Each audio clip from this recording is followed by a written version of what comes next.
नमस्कार, capital TV देख रहे हैं आप। मैं हूं आपके साथ पूजा। ब्रेकिंग नाउ में बड़ी खबर आपको बता रहे हैं। पश्चिम बंगाल आईपेक रेड मामले को लेकर अब बवाल बढ़ता जा रहा है। हाईकोर्ट में आज इस पूरे मामले को लेकर सुनवाई होनी थी, लेकिन भारी भीड़ की वजह से हाईकोर्ट की तरफ से सुनवाई टाल दी गई और 14 जनवरी को सुनवाई की तारीख तय की गई थी। लेकिन अब ईडी ने बड़ा कदम उठाते हुए आज ही सुनवाई करने की गुजारिश कर डाली है। हालांकि चीफ जस्टिस ने कहा है कि आप ईमेल करें, हम इस पे विचार करेंगे। लेकिन तस्वीरें देखिए कि किस तरह से ममता बनर्जी पश्चिम बंगाल में उत्पात मचा रही है। सुबह दिल्ली में टीएमसी के सांसदों की तरफ से विरोध प्रदर्शन किया गया और आज ममता बनर्जी सड़कों पर खुद उतरी है। पैदल मार्च टीएमसी की तरफ से किया जा रहा है। तो दिल्ली से लेकर पश्चिम बंगाल तक बवाल और हाईकोर्ट में भी बवाल। तमाम अपडेट आपको बताएंगे। मेरे साथ जुड़े हुए हैं कैपिटल टीवी के editor in chief doctor Manish Kumar और एग्जीक्यूटिव एडिटर राजीव जी। सर, हाईकोर्ट में क्या कुछ हुआ? आज सुनवाई होनी थी, पहले सुनवाई टली, अब खबर आ रही है कि ईडी ने गुजारिश की है कि जल्द से जल्द इस पर सुनवाई हो। The whole system was taken for a toss. आप देखिए, हाईकोर्ट में सुनवाई होनी है और टीएमसी के लोग और उनके समर्थित वकील इतनी भीड़ में आ गए कि जज साहिबा ने भी कहा कि भाई अब हमसे नहीं हो पाएगा। इतना हंगामा, मतलब ममता बनर्जी के लिए इस देश में कोई कानून, कोई नियम नहीं लागू होता। जज उठ के चली गई, कैसे में कैसे कंडक्ट होगा? पुलिस बुलाया होता, बाहर करवाया होता, तो इसका मतलब है बहुत सारे जजेस भी जो है टीएमसी के केस में जो है अपना हाथ पीछे लेना चाहते हैं। कलकत्ता में रहना है उनको। यह हकीकत है। बोलने में खराब लगता है, सुनने में भी खराब लगेगा, कुछ लोगों को आपत्ति भी होगी, लेकिन बात सही है। सुप्रीम कोर्ट में भी पिछली बार, अभी लॉ एंड ऑर्डर की बात कर रहे हैं, अभी वो कह रहे हैं कि भाई पुलिस हमारे साथ हमको घसीट के ले गई, ये तमाम इनके सांसद। और पिछली बार चुनाव के बाद जिस तरीके से पूरे पश्चिम बंगाल के अंदर लोगों के साथ जो दुर्व्यवहार हुआ, घरें जलाई गई, रेप हुआ, लोगों को मारा गया, लोग घर छोड़ के भागने को मजबूर हो गए, उस वक्त भी सू मोटो नहीं ले सकी सुप्रीम कोर्ट। और जब केस सामने आया तो दो बंगाली जजेस ने इस केस से सुनने से मना कर दिया। तो ये तमाशा चल रहा है इस देश में। आप एनआरकी को इनवाइट कर रहे हो, ममता बनर्जी सड़क पे अलग बवाल कर रही है और कोर्ट सुनने को तैयार नहीं, क्योंकि भीड़ आ गई है। अब ईडी ने कहा है कि जल्द से जल्द इसकी सुनवाई आज ही किसी भी कीमत पे हो, नहीं तो मामला बिगड़ जाएगा, बवाल हो जाएगा। बहुत सारे फाइल्स चोरी करके लेके चली गई है, पता नहीं उसको डिस्ट्रॉय कर दे या क्या कर दे। और ये जो तमाशा चल रहा है, तो चीफ जस्टिस ने कहा भाई ईमेल करो, हम विचार करेंगे। आप लोग विचार करते रहिए, इस देश में जो है एनआरकी को इनवाइट करते रहिए। विचार आप किस चीज पे कर रहे हैं?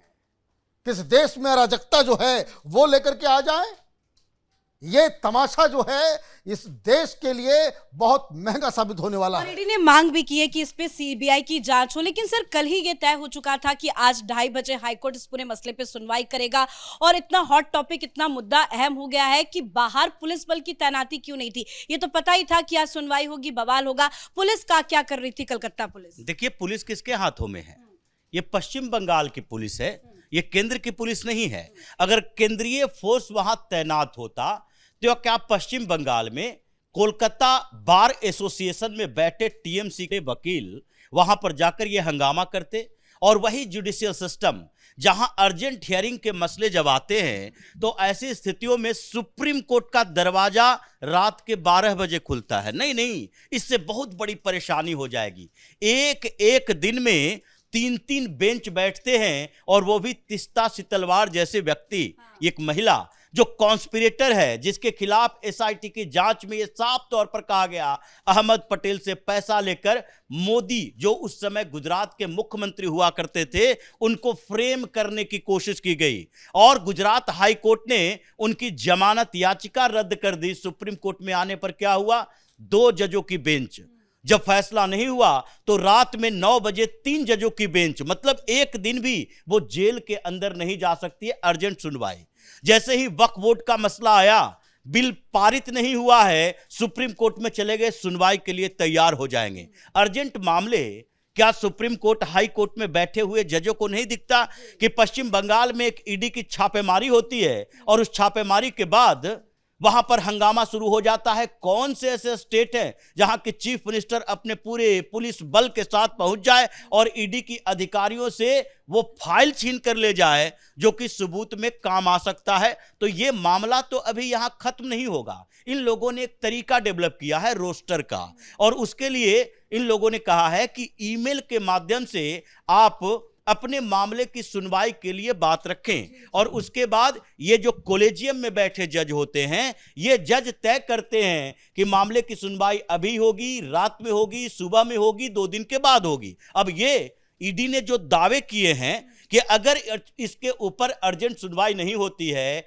तो ममता बनर्जी के घर से वो फाइल हम कैसे वापस लाएंगे, क्योंकि वो अपने पुलिस बल के साथ तो है ही, लेकिन टीएमसी जो कि पश्चिम बंगाल में ऐसे माहौल क्रिएट करके रखी है अपनी ही सरकार के खिलाफ, वहां की पुलिस चुप बैठी है क्योंकि वो ममता बनर्जी की पुलिस है, और वहां पर लोग परेशान हैं क्योंकि ये टीएमसी के लोग प्रदर्शन करते करते लोगों की परेशानी बढ़ा रहे हैं, जाम चल रहा है, हर जगह पथराव की खबर आ रही है। तो ऐसे में ईडी ने जो दावे किए, अगर ये हियरिंग नहीं होती है तो फिर केंद्र सरकार एक्शन मोड में आएगी, क्योंकि गृह मंत्रालय के पास भी मामला है, गवर्नर ने अपनी रिपोर्ट सौंपी है, और उसके बाद दिल्ली में भी इस पर मीटिंग चल रही है कि क्या किसी एक मुख्यमंत्री की महत्वाकांक्षा और उनके राजनीतिक फायदे के लिए किसी प्रदेश को अराजकता के हवाले कर दिया जाएगा। वाकई में, और ईडी की तरफ से जांच में बाधा डालने और फाइलों को गायब करने, साथ ही सीबीआई जांच की मांग, और ईडी की तरफ से एक और मांग ये है कि ममता बनर्जी की भूमिका की अलग से जांच हो। ममता बनर्जी को नो डाउट ईडी टारगेट कर रही है, जो ममता बनर्जी ने किया और वो होना भी चाहिए था। अब क्या हाईकोर्ट इसको संज्ञान में लेगा, सुनवाई के लिए क्या तैयार होगा? मेल तो भेज दिया गया है, लेकिन क्या वक्त लेगा हाईकोर्ट, क्या सुनवाई हो जाएगी? देखिए, राजीव ने गवर्नर की बात की तो एक और मैं जानकारी दे दूं, गवर्नर के को ये धमकी दी है कि बम से उड़ा दिया जाएगा। ये भी एक इन सब चीजों को संज्ञान में लेने की आवश्यकता है कि गवर्नर को जब बम से उड़ाने की धमकी मिल रही है, ये मामला कितना सीरियस है। सुप्रीम कोर्ट को, हाई कोर्ट को वैसे भी सू मोटो किसी ईमेल की जरूरत नहीं पड़नी चाहिए। आप किसी गवर्नर की मौत, उसको धमकी मिलने वाली, और सारी चीजें एक दूसरे से जुड़ी हुई है। अब रही बात सीबीआई जांच की, ये तो मांग की गई है, लेकिन ईडी ने साफ कहा है कि ममता बनर्जी के ऊपर एफआईआर होना चाहिए, और ये क्रिमिनल एक्ट है कि आप सबूतों को चुरा करके लेके जाएं, आप फाइलें उठा करके लेके जाएं, उसमें कौन सी फाइल है, क्या है, नहीं, आप क्या बचाना चाह रही हैं। जो कलकत्ता हाईकोर्ट के सामने जो पिटीशन है, ईडी ने क्या कहा है? ईडी ने कहा कि ये जो हमने छापेमारी की है, और इस वर्डिंग्स के ऊपर ध्यान रखिए कि ये जो कोयला घोटाला जो हो रहा था, जो स्मगलिंग घोटाला हो रहा था, उसमें अनूप मांझी जो मेन किरदार है, वो हवाला के जरिए पैसे इधर से उधर करता था, और उसमें कोई एक कंपनी है जिसने, अब ध्यान से सुनिए, जिसने आईपैक को tens of crores of money वो हवाला के जरिए ट्रांसफर किया। मतलब अगर ईडी ये दावा कर रही है, इसका मतलब ईडी के पास वो सबूत है कि आईपैक को इस कोयला घोटाले का पैसा हवाला के जरिए, वो भी टेंस ऑफ करोड़्स, मतलब 100 करोड़ के आसपास जो है वो पैसे दिए गए हैं, और इसलिए हम वहां पे गए थे। अब ममता बनर्जी, वहां का डीजीपी, वहां का पुलिस कमिश्नर, और साउथ कोलकाता का जो डीसीपी है, ये सब एफआईआर के दायरे में आएंगे, सीबीआई जांच के दायरे में आएंगे। आरोप लगाया है कि जो डीजीपी वहां पे मौजूद थे वो अधिकारियों को धमका रहे थे, सारा काम कर रहे थे, वो कोई पुलिसिया काम करने थोड़ी आए थे।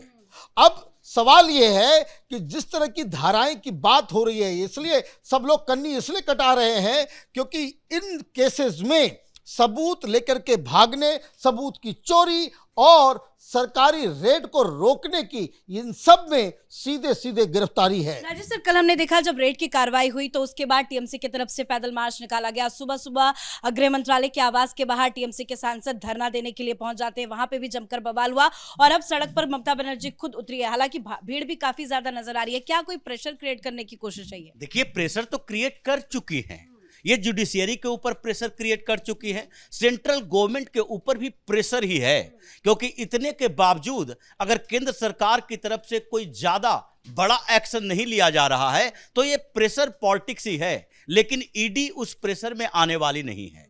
ईडी की टीम अभी हाई कोर्ट में जाने का मतलब है कि वहां से एक प्रोटेक्शन चाहिए कि हमने ऐसा नहीं किया कि अपने स्तर से काम शुरू कर दिया। हम ममता बनर्जी के बंगले पर छापेमारी कर चुके हैं, हम जाकर किसी मुख्यमंत्री को अरेस्ट करें। इससे पहले हाई कोर्ट में एक अर्जी देनी चाहिए, लेकिन सीबीआई जांच के लिए हाई कोर्ट के आदेश की जरूरत नहीं है। अब ईडी जो मनी ट्रेल की जांच कर रही थी, अगर क्रिमिनल कॉन्स्पिरेसी की जांच होगी तो ईडी नहीं करेगी, वो सीबीआई के पास जाएगा। इसलिए ईडी ने कहा कि जो हमें अभी तक सबूत मिले और जिस तरीके से ममता बनर्जी की एक्टिविटी देखी गई, वो एक सीएम के तौर पर पुलिस बल का इस्तेमाल किया गया, ये लगता है कि बहुत बड़ी क्रिमिनल कॉन्स्पिरेसी है जो कि पहले से पश्चिम बंगाल में चल रहा था। और जब ममता बनर्जी को लगा कि हमारी चोरी पकड़ी जाएगी तो वो फाइल लेकर गायब हो गई। सबूत मिटाने का एक बड़ा आरोप भी लगाया गया है। तो अब इस क्रिमिनल कॉन्स्पिरेसी में तो सीबीआई की एंट्री होनी है और अभी इंतजार बस इस बात का है, हाई कोर्ट का फैसला जो भी आए। हाई कोर्ट अगर इस मामले में तत्काल कार्रवाई सुनवाई नहीं करता है तो भी ईडी ने प्लान बना रखा है, वो फाइल तो वापस लानी है। अब ईडी रेड करने उसी तरह जाएगा जैसे कि ईडी की टीम शाहजहां शेख के खिलाफ गया। संदेश खली में इन लोगों ने ईडी की टीम पर पथराव भी किया, तो क्या ईडी की टीम वहीं रुक गई, सेंट्रल फोर्स लेकर गई? तो इसी तरीके से अब ममता बनर्जी को वो सारी फाइलें लौटानी पड़ेगी, या तो अपनी मर्जी से लौटाए या फिर ईडी की टीम की छापेमारी में वो वहां उसके बंगले से लेकर आया जाएगा, क्योंकि ये सारी तस्वीरें सामने है कि आपने पूरे गाड़ी में भर भर कर वहां से फाइल उठाकर ले गई हो। धन्यवाद सर, आप दोनों का। तो ईडी का तो मूड साफ साफ नजर आ रहा है कि वो चुप बैठने वाली नहीं है और जैसे ही सीबीआई की जांच को मंजूरी अगर मिल जाती है तो वो ममता बनर्जी के लिए बहुत बड़ा झटका होगा। हालांकि तत्काल अब ईडी ने तुरंत एक अर्जी डाल दी, ईमेल किया गया है और ये मांग की गई है कि जल्द से जल्द इस पूरे मसले में सुनवाई हो। दरअसल आज ही हाईकोर्ट में इस पूरे मामले को लेकर सुनवाई होनी थी, लेकिन काफी ज्यादा भीड़ इकट्ठा हाईकोर्ट में हो गई और भीड़ को देखते हुए सुनवाई को टाला गया और बताया गया कि अब इस पूरे मसले पे 14 जनवरी को सुनवाई होगी। लेकिन जल्द से जल्द सुनवाई की मांग, अब देखना होगा कि हाईकोर्ट का क्या कुछ फैसला सामने आता है। इस बड़ी खबर में इतना ही। देखते रहिए कैपिटल टीवी। नमस्कार।